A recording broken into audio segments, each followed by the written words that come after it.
يلا بينا في مطبخ فاطمه. النهارده هنعمل صنفين اتحداكم ان انتوا تفكروا تجيبوهم تاني من عند محلات الكشري. هنعمل طاجن مكرونه باللحمه المفرومه، وهنعمل معاه كمان طاجن مكرونه بالفراخ. هنبتدي الاول بطاجن المكرونه باللحمه المفرومه. يا طعامه على الجمال والريحه، مش قادره اقول لكم، انتوا هتعملوا بنفسكم وتشوفوا. يا مساء الفل على احلى ناس في الدنيا. النهارده مع مطبخ فاطمه هنعمل مكرونه باللحمه زي اللي نشتريها من بره عند بتوع الكشري والمحلات بالظبط. يلا بينا نقول المقادير، وقبل المقادير بفكركم باللايك والسبسكرايب وتفعيل الجرس. يلا بينا. كيس مكرونه الا يعني هو يعتبر 3/4 كيس، عشان انا هعمل طاجن صغير. تمام. طبعا المكرونه بتختار الشكل اللي انت عايزاه، بس هي دي اللي بتبقى حلوه في طاجن. وربع كيلو لحمه مفرومه معصجه. تمام. طبعا انا جايبها معصجه ليه؟ لان هي كانت عندي في الفريزر، واحنا اوريدي واخدين قبل كده طريقه ازاي اعصج اللحمه، كمان احنا واخدينها ليه بتعمل ازاي بالصلصه او بالطماطم. فانا جايباها عندي من غير طماطم، وهنضيف لها الطماطم بالحركات بتاعتها.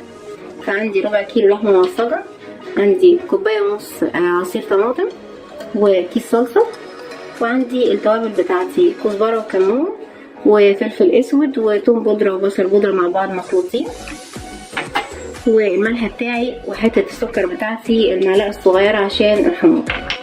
يلا بينا نقول الطريقه.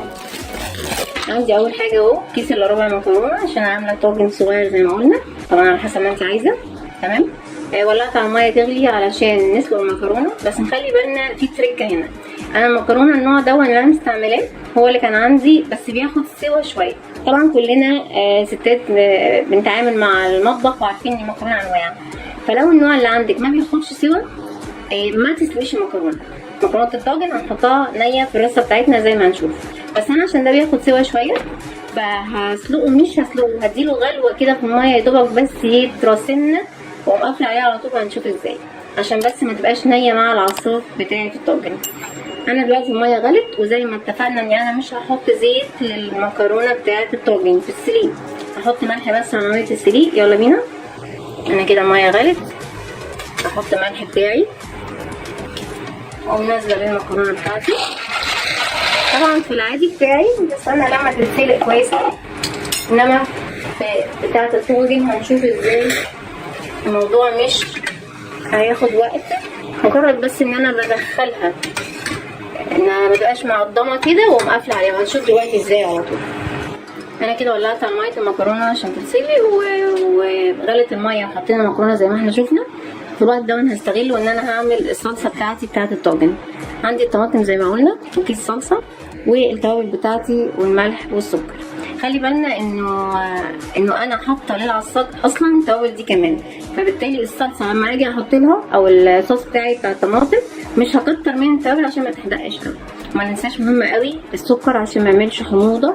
اي حاجه بصلصه او بطماطم نحط لها سكر زي ما متعودين.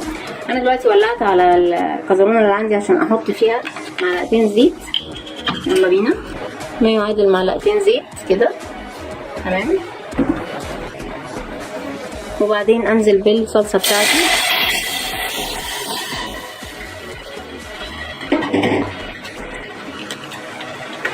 الصلصه اول ما يدوبك بس هتغلي غلوه، مش هسيبها تتسبك، مجرد ما هتغلي اقوم نازله بكيس الصلصه بتاعي وشويه التوابل بتاعتي. طبعا الحقيقه على حسب ما انت عايزه، في ناس بتحب تحط سنه قرفه برضو لصلصه الطاجن، فده حسب ما انتوا بتحبوا برضو.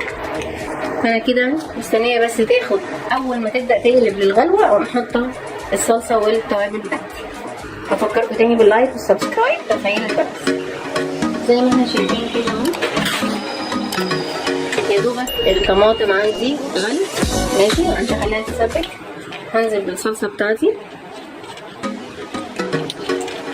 طبعا بحط الصلصه عشان يبقى حمار الصوص كويس، في نفس الوقت تكون ايه ماسكه نفسها شويه، ما تبقاش عامله زي الميه. بعد كده انزل بالسكر، سنه الكزبره بتاعتي، سنه التوم بودره والبصل البودره، سنه الفلفل، سنه الكمون، مننساش نحط سنه ملح. طبعا يعمل اقول سنه لان احنا اصلا معصجين اللحمه واخده حقها.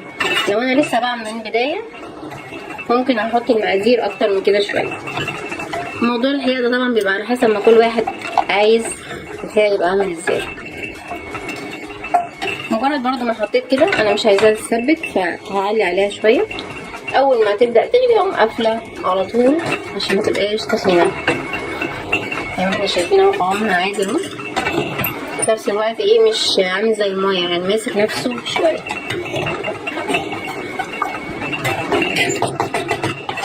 يا دوبك اهو كده بدات تغلي، هقفل عليها عشان ما تتسبكش. يبقى انا كده خلصت بند الصلصه معايا. نركنها على جنب ونشوف المكرونه وصلت لفين. زي ما احنا شايفين كده انا يا دوبك الميه ما غلت ونزلت المكرونه. طبعا الميه بتستنى شويه ثواني قبل ما تغلي تاني.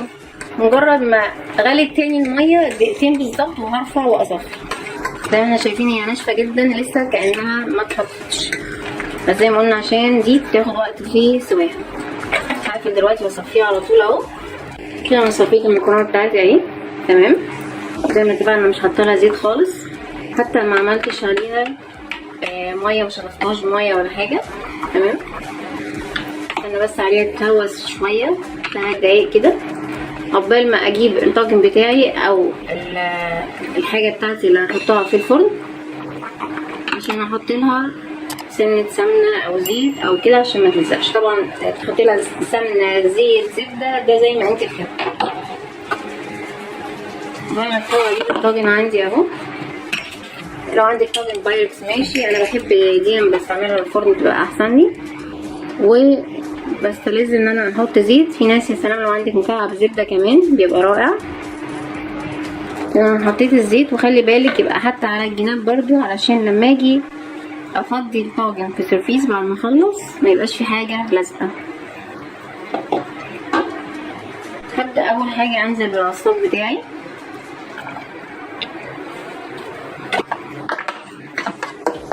زي ما انتم شايفين كده اهو،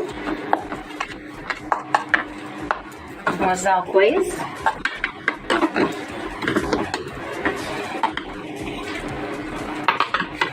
بعد كده انزل بالمكرونه بتاعتي.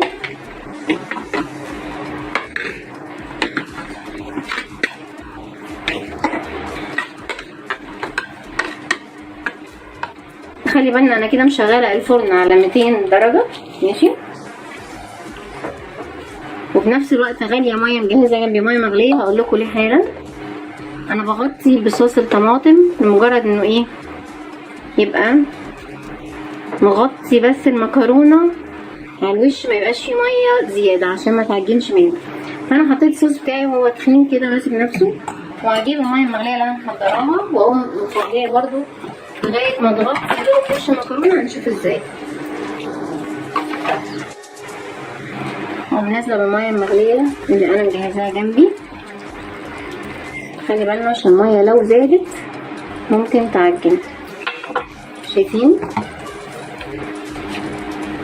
يا دوبك المية مغطية المكرونة، والمكرونة حتى كمان باينة مني. اهم خطوة بقى في الموضوع ده ان احنا هنغطي بغطا او ورق فويل عشان لازم نقفل عليها كويس عشان تستوي. وزي ما قلنا عامله الفرن بتاعتي على 200. هدخلها تلت ساعه ونطلع ونشوف اجمل مكرونه باللحمه المفرومه.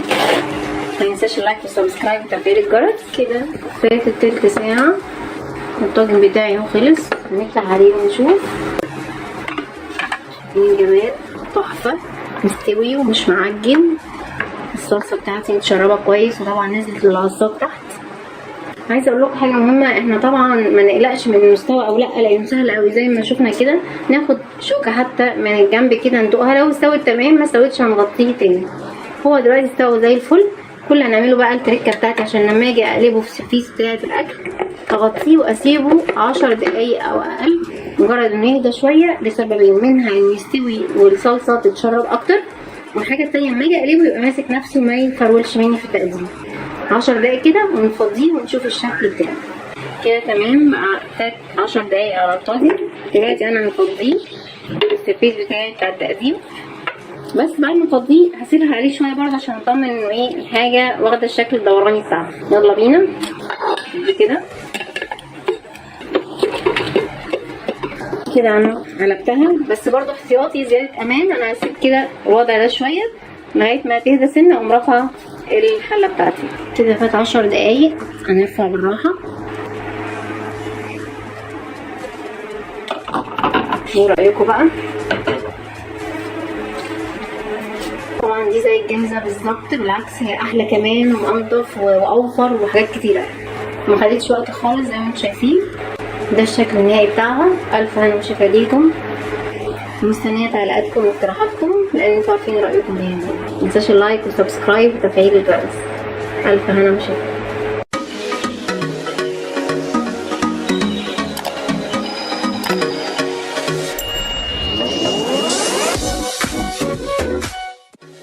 ودلوقتي يلا بينا على طاجن المكرونه بالفراخ.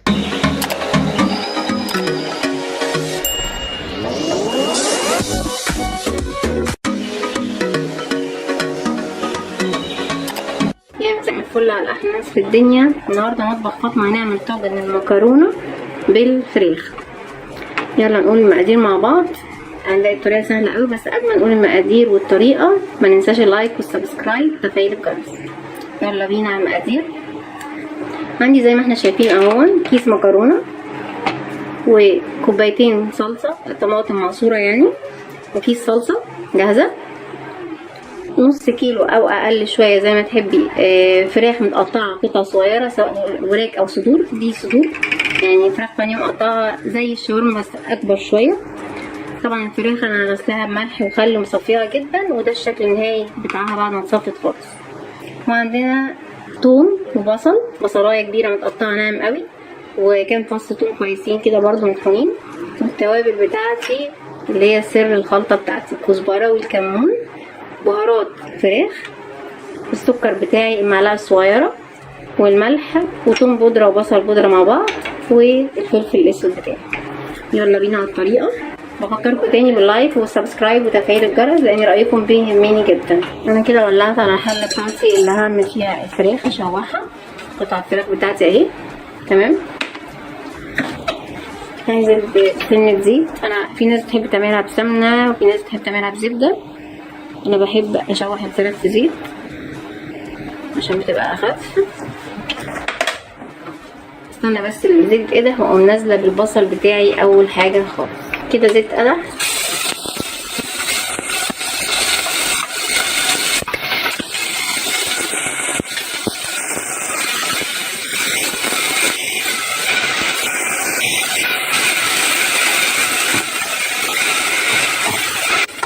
زي ما احنا شايفين كده.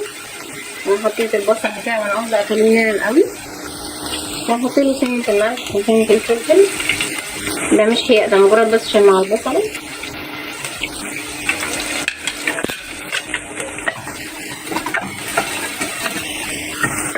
هستنى تدبل بس، مجرد انها تدبل مش هخليها تغمق يعني.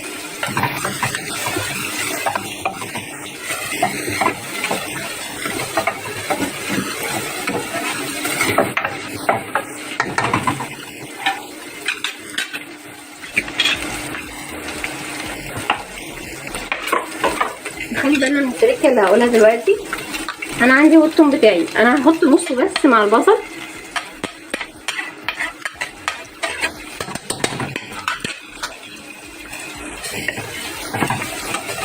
زي ما احنا شايفين كده اهو. طبعا انا حطيت نص، طب ايه ده ونص تاني هتوديه فين؟ هقول لكم ان احنا هنحطه ني على الفراخ بعد ما نحطها، ده بيدي نكهه اعلى قوي. هيبقى عملنا نص مع البصله، ونعلي النكهه بان احنا نحطه ني على الفراخ بعد ما نحطها. كده يا دوبك اهو انا اقدر احط الفراخ بتاعتي تتشوح.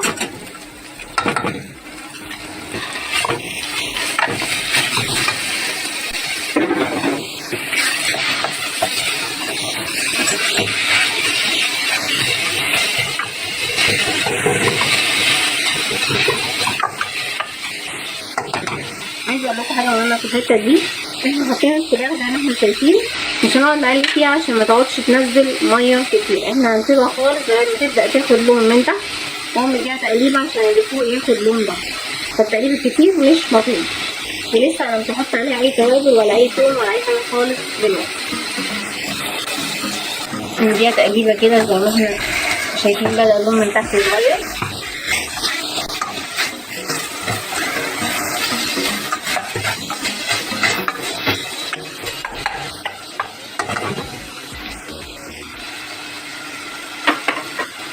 هنزل باقي الثوم بتاعي الني،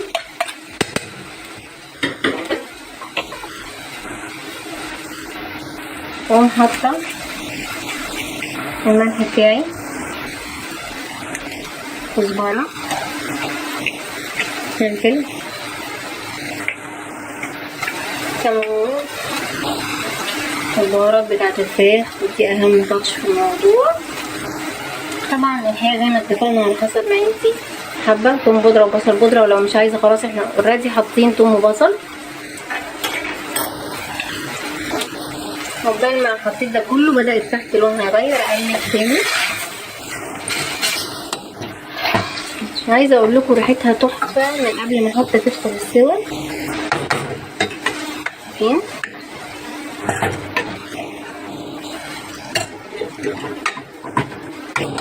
انا هفضل سايباها كده لغايه ما تبدا احس ان هي خلاص نزلت ميتها وميتها نشفت وبدات تاخد اللون الذهبي بتاعي كلها.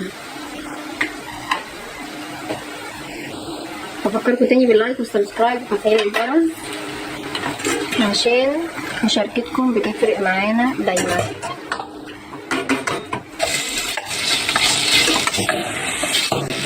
زي ما احنا شايفين اهو بقى لونها ذهبي وجميل، ريحتها تحفه وتجنن. خلاص هي تعتبر كده استوت، يعني يا دوبك السنه بتاعت الفرن تلت ساعه هي اللي هكمل عليها سوا. هقفل عليها بقى، هرفعها وانزل بالصلصه بتاعتي، الطماطم والصلصه والحاجه عشان اعمل الصوص بتاعي. هنزل بالزيت بتاعي، ممكن زيت مش كتير يعني شويه بسيطه، عشان لما يتقدح هحط عصير الطماطم بتاعي. انا كده بعمل الصوص بتاع الطاجن. كده بقى عندي المكرونه كده كده بحطها نيه، والفراخ اتعملت، هحضر على طول الصوص بتاعي مش هياخد وقت. بفكركم تاني باللايك والسبسكرايب وتفعيل الجرس. يلا بينا هنصير الطماطم.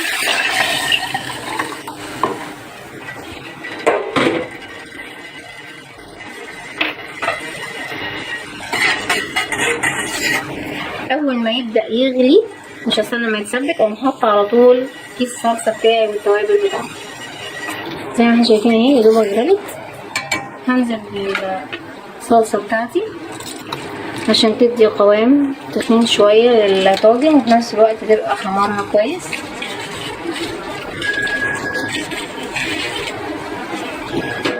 واقوم نازله بقيه التوابل بتاعتي. طبعا منساش السكر بتاعي، اي حاجه بصلصه زي ما قلنا بنحط لها السكر عشان ما تعملش حموضه، نقلل الحموضه، والملح، سنه فلفل، سنه الكزبره، سنه الكمون، وسنه الثوم البودره والبصل البودره بتوعي.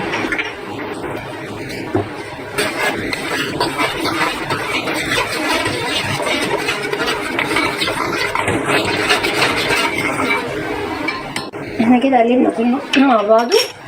اول ما تبدا تغلي هنطفي عشان ما تتسبكش او تتخن قوي. كده احنا هنطفي اهو. تمام بقى عندي كل حاجه، هجهز ان انا ارص الطاجن بس مش اكتر ولا اقل. يلا بينا. كده بقى كل حاجه عندنا جاهزه. هجيب الطاجن اللي هرص فيه واحط له سنه زيت. مهم قوي ان انا اوزعها على الجناب كمان عشان وانا بفضي الطاجن في السرفيس ما يبقاش حاجه لازقه. طبعا ممكن تحطي له حته زبده سايحه، حته سمنه بلدي زي ما تحبي. اول حاجه انزل بيها الفراخ بتاعتي اللي هي تعتبر استوت.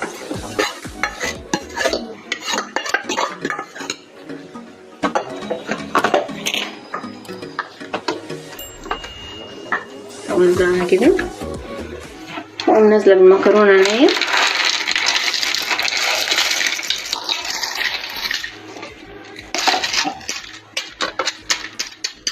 طبعا في الوقت ده مشغله الفرن على 200 عشان تسخن، بحيث احط الطاجن نص ساعه يستوي. هنزل بعد كده بالصوص بتاعي اللي انا محضراه زي ما احنا شايفين اهو.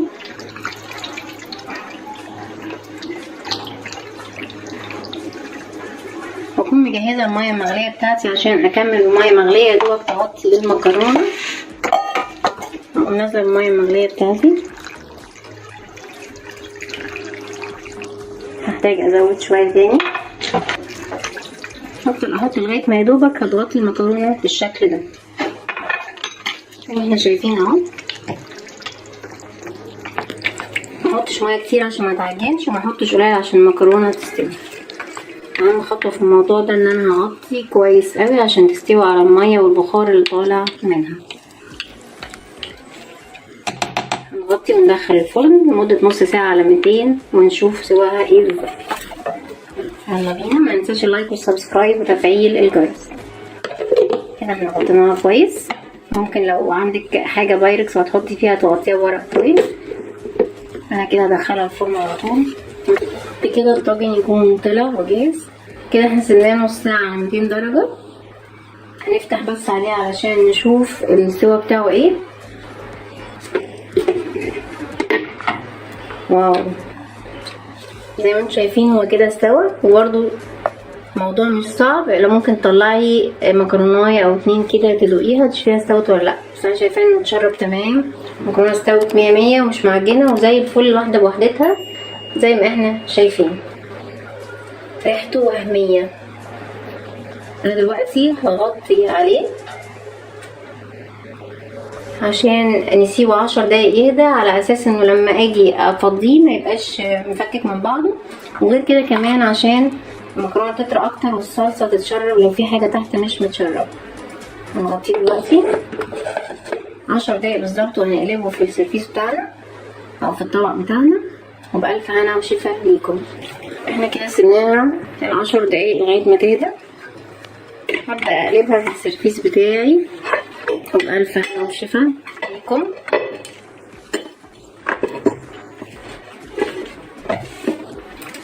كده فات 10 دقايق بتاعتي. نبدأ نرفع زي ما احنا قلنا، وده الشكل النهائي بتاعي زي ما احنا شايفينه.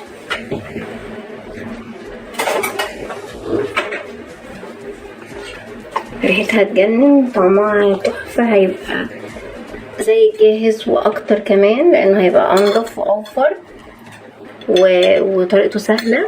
بألف هنا وشفا ليكم. زي ما انتم شايفين ماسكة نفسها ازاي، فراخ مستوية والصلصة الصوص واصلها ازاي. مستنية تعليقاتكم وبجد يعني قومي اعمليها دلوقتي ليكي والولاد، مش هتندمي تماما. اقل مجهود واقل تكلفة واحلى طعم. اتحداكي ان هي تكون زي الطعم اللي بره واحلى بكتير كمان. مستنية تعليقاتكم واقتراحاتكم زي ما متعودة منكم. وما ننساش اللايك والسبسكرايب وتفعيل الجرس. الف هنا وشفا ليكم.